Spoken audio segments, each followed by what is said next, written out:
ৰাতিপুৱাৰ ভাগতে যদি এনেকৈ কোনোবাই মাছ অলপ দিয়ে তেন্তে কিমান যে ভাল লাগিব নহয়নে বাৰু। মোক মানে কোনেও দিয়া নাই, কিন্তু যোৱা ৰাতি মানে ইমান বৰষুণ পৰিছিল, ইয়াত ধাৰাসাৰ বৰষুণ। সেই বৰষুণৰ ফলত মানুহজনে মাছ অলপ ধৰি পেলাই লৈ আহিলে। দেখিবলৈ ইমান শুৱনি। এইফালে এয়া হৈছে গৰৈ। এইজনীহঁত দেখিছে কিমান ধুনীয়া গৰৈ। আৰু লগতে এয়া চাওক, এয়া হৈছে পুঠি আৰু এয়া দেখিছে যে এইবোৰ চব পুঠি। ইমান ধুনীয়া ধুনীয়া ডাঙৰ ডাঙৰ দেখিবলৈ। বজাৰৰ পৰা যদি আনিবলৈ যাওঁ যে কিমান দাম হ'ব।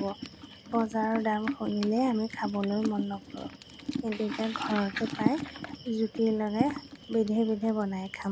এইজনীহঁত চাওকচোন কিমান ধুনীয়া আৰু কিমান ডাঙৰ ডাঙৰ।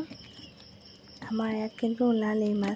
আৰু আপোনালোকৰ ফালে ক'ত ক'ত ওলাইছে জনাব। আৰু বিশেষকৈ মই আপোনালোকক দেখুৱাৰ কাৰণটো এইটোৱে যে সকলো জেগাতে সকলো ধৰণৰ এনেকুৱা মানে বস্তু দেখুৱাব পৰা নাযায়, কিন্তু আমাৰ ইয়াত দেখুৱাব পৰা যায়। এইজনীহঁত চেঙেলী মাছ। আপোনালোকে চেঙেলী মাছ দেখিছিলে বাৰু? মোৰ হাতত থকা এইকেইজনী গৰৈ, এইফালে এয়া হৈছে পুঠি, লগত এইকেইজনীহঁত চাওক কিমান ডাঙৰ ডাঙৰ পুঠি দেখিছেনে? দেখি কিবা এটা ভাল।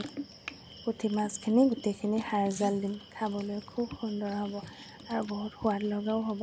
আৰু লগতে এয়া হৈছে চেঙেলী। এইখিনি গুড়া ভাজি কৰিম। আপোনালোকক দেখুৱালোঁ, কেনেকুৱা পালে জনাব।